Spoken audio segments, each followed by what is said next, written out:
So let's do some sports talk. So what are the things do matter? What are the things you should do? What are the things that don't matter? And what are the things you shouldn't do? Starting it on the things that matters the most. So the first thing that matters is you have the proper skill. Skill is what we seen here.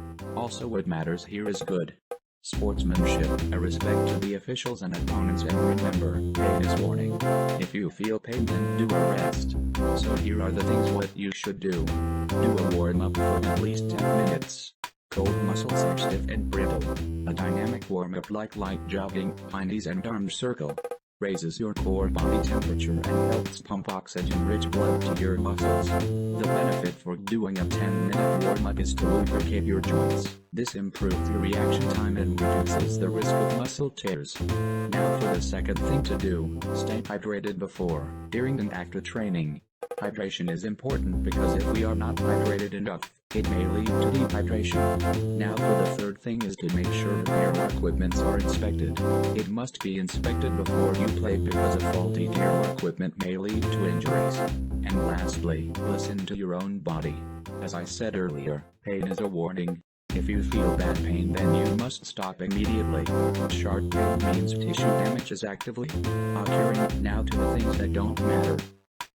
So for the things that don't matter, here is about race. It doesn't matter what race you have. You may be Asian, Black, Caucasian, Hispanic and more.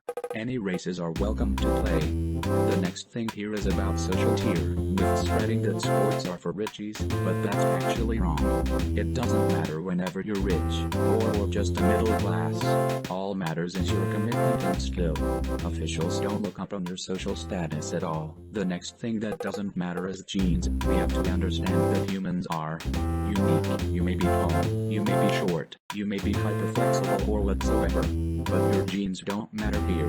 You can play even if you have dwarfism as long you are capable of playing. The next thing that doesn't matter is physical disabilities or neurodivergent conditions such as autism, ADHD, dyspraxia and more. One myth spread that players must be neurotypical. Well, let me correct this. You don't have to be. While I am a neurotypical person to myself, but I have to say that, as long you can play properly, it won't matter at all.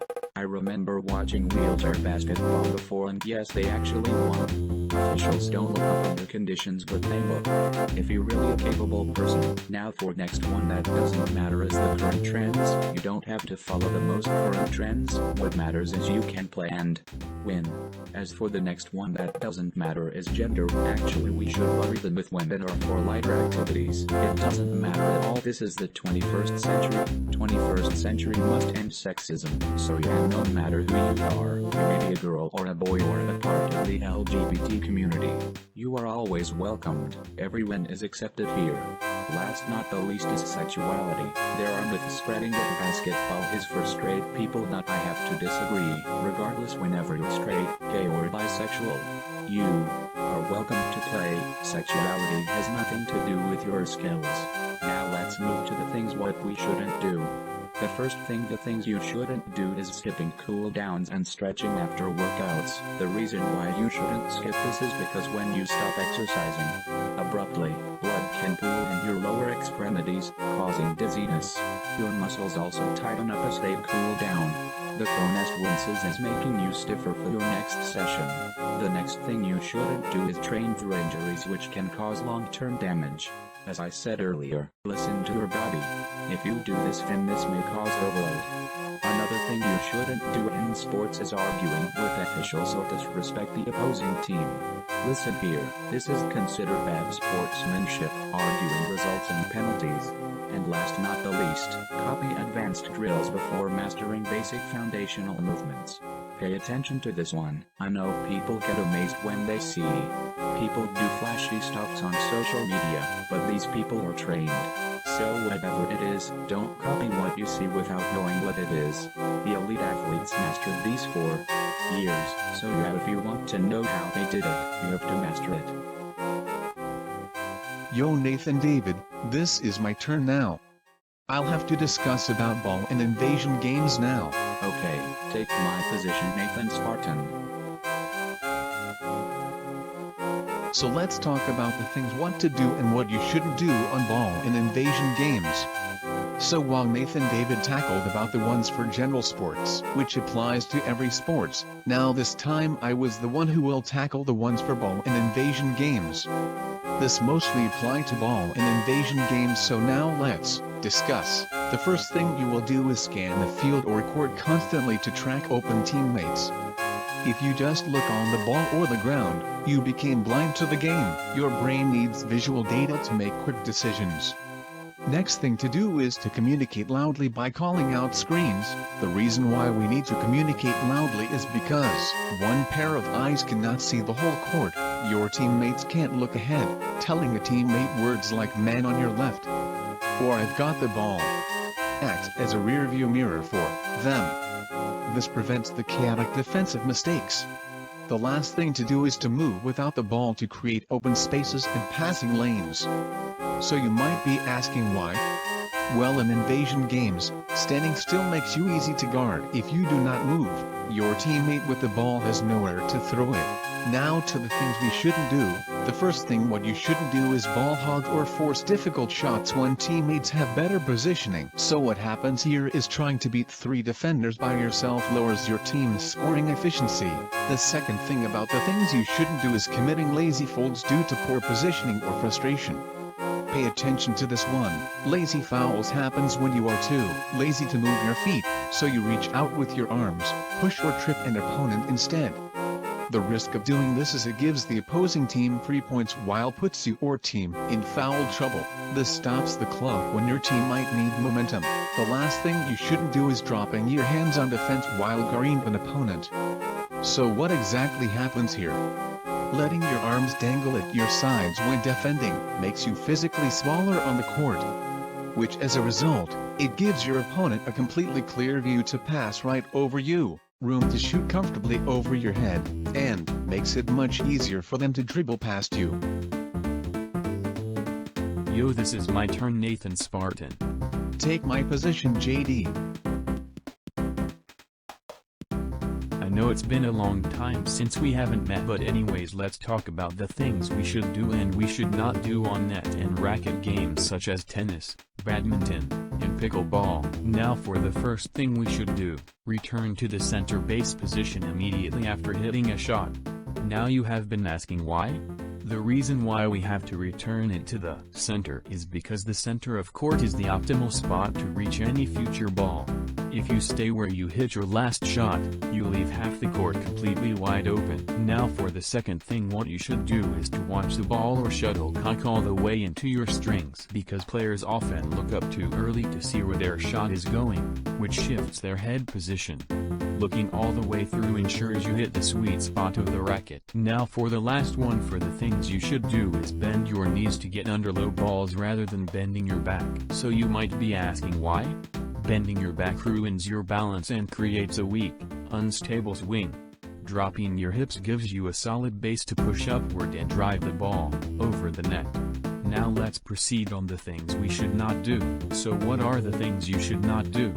So the first thing you should not do is scope or touch the net with your racket or body during play, because touching the net is an immediate violation that loses you the point.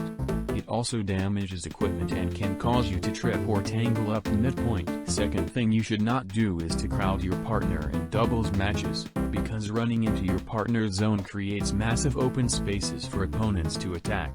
It also leads to accidental racket collisions and injuries.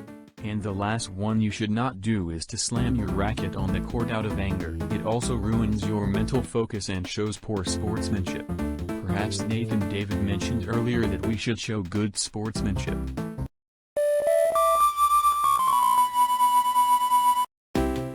What's up people, this is the Team Blue Boxers again. Today we will tell you what are the things you should do and you should never do on combat sports and boxing. Let's start with the things you should do on combat sports and boxing. Number 1. Keep your hands up to protect your chin at all times. The main reason why you have to keep your hands up is because your chin is the primary button for a knockout. Keeping your gloves high creates a physical shield against incoming punches or kicks. Number 2. For the to-do list on combat sports and boxing, wrapping your hands properly under your gloves. Because boxing gloves protect your opponent, but hand wraps secure the 27 small bones in your hand. proper wrapping prevents fractures and wrist sprains when hitting a heavy bag.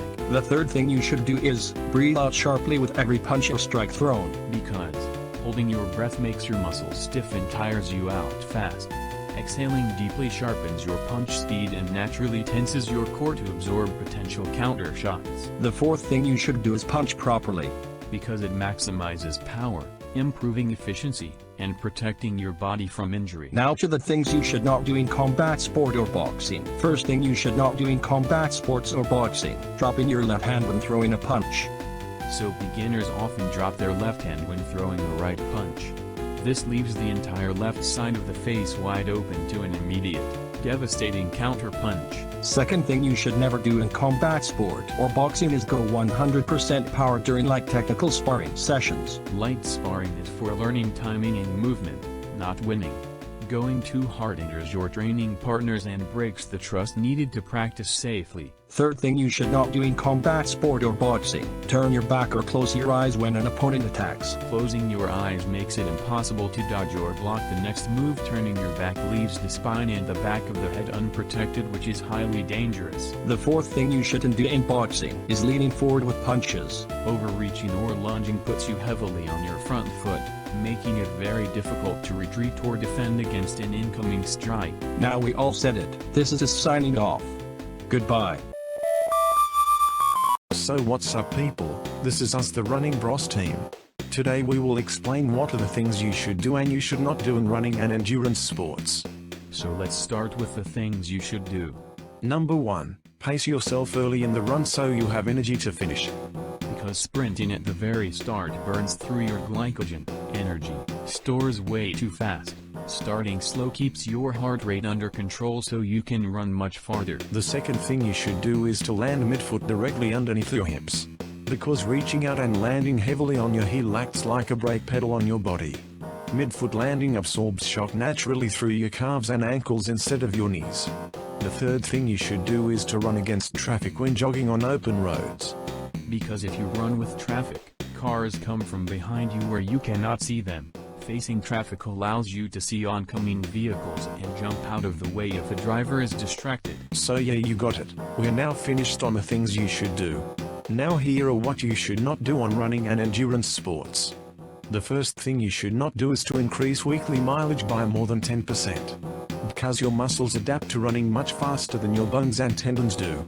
Overloading them too quickly triggers painful overuse injuries like shin splints or stress fractures. The second thing you should not do is to weave unpredictably when running in tight groups. Because sudden side-to-side movements cause collisions, tripping, and pile-ups, especially in crowded road races or track sessions. And pay attention on the very last one, whatever it is. Do not ignore blisters or hot spots on your feet before they tear open. Because ignoring blisters may cause problems as a small friction bubble can easily tear off, leaving raw skin exposed. This ruins your stride, alters your form, and opens the door for painful infections. So yeah, this is us signing off. Goodbye. Play safe and have fun.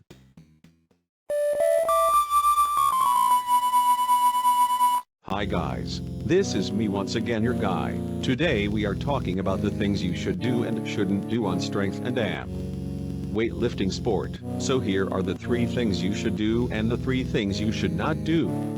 Starting off with the thing you should do. Number 1, prioritize form over the total amount of weight on the bar.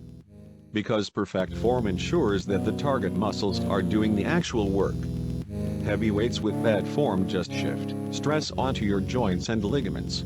Second thing you should do is to use a spotter whenever attempting heavy compound lifts, because when your muscles hit absolute failure on a bench press or squat, you cannot lift the bar off yourself. A spotter is a physical safety net to prevent you from getting crushed. And third thing to do, brace your core tightly during the lifting phase, because taking a deep breath and packing it into your abdomen creates internal pressure. This acts like a natural weightlifting belt that locks your spine in place. Now starting with the things you should never do. Bounce the bar off your chest during a bench press. Bouncing uses momentum instead of muscle strength to move the weight. It can also easily bruise or fracture your sternum. Second thing you should not do is to round your lower back when performing deadlifts or squats, because a rounded lower back pinches the intervertebral discs under heavy weight. Keeping a straight, neutral spine distributes the load safely across your entire back. Now lastly, the thing you shouldn't do is to ego lift by using momentum to swing weights, because swinging your body to lift a dumbbell means your target muscle isn't working hard enough.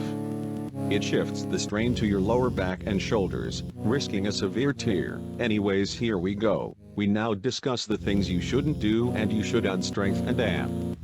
Weightlifting sports. We are the Sports Talk Team.